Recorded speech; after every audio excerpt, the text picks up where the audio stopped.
help volunteer at the Chicago Improv Festival. One of my best friends asked me, do you want to volunteer? It's the 10th anniversary and you're in charge of talent and after parties.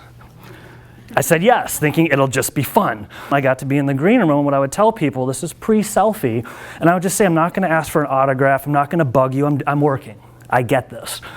What don't people know about improv?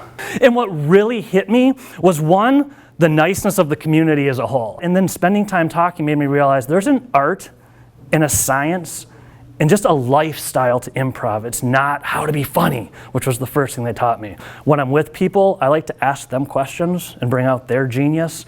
And that's what this is about, and riding the wave of that conversation and sticking with themes. The rewiring of improv with my brain lets me do this today. So that's the passion.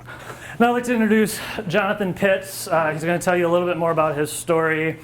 I loved playing as a kid, and my mom and I lived with my grandparents, and my grandfather was an alcoholic, and he used to make fun of me for loving to play so much. And he used to be like, play, play, play, you're never going to get anywhere by playing. I've traveled around the world teaching and performing by playing.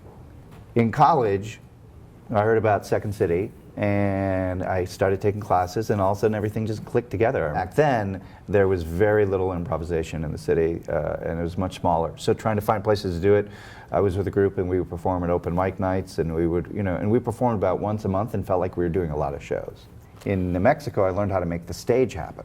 And I took classes at the University of New Mexico in Theater Arts Administration, and one of the people I co-founded, his wife was involved with PR. She had her own public relations company, so I learned about that. So it was really like getting a master's degree in theater administration. There's like 8 major philosophies in improvisation. Each one has their own theater or training center, and each one is valid. They all have, to me, certain things in common. And the 3 skills that I think that once you master those skills, you can do any form, any process, and also almost any social interaction that you have. And the most famous one is yes and, which is sort of the dogma of improvisation. And yes and is essentially, yes is being in agreement with the moment. Yes, I'm here with 26 people that I've never met before, though a couple people look familiar because they've done improv before, but I'm in agreement, this is actually happening. I'm not pushing away from it, I'm not denying it, I'm not blocking it, I'm open to it. And that's a really important part, is to be open to it. And then the and is it's a way of adding something to the moment.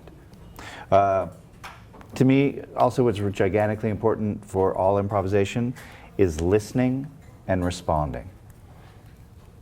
And so what I was doing over there is, once you guys started introducing yourself, I was fascinated because I was listening to each one of you, how you spoke, what you spoke about, where you were coming from, your point of view, where you were on the spectrum of either startup to artistic, and hearing each one of you and being interested in each one of you because of what you were sharing.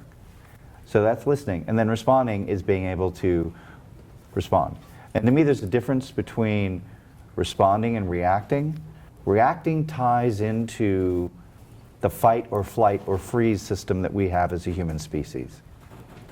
And that's like hardwired into our DNA and in our body, is fight, flight, or freeze. To me, the difference between reaction and response is one breath. Literally, if you all take a breath right now, you instantly begin to relax. It's when you're connected to your body and you're responding wholly to the moment that you're in an open place. And that's where the listening and responding comes from. And that response comes from when you take a breath. Somebody said they wanted to give an elevator speech. They wanted to be able to talk better in an elevator when you meet somebody. Take a breath first. Ground yourself. You're in an elevator. You've got a little bit of time. You can take that breath.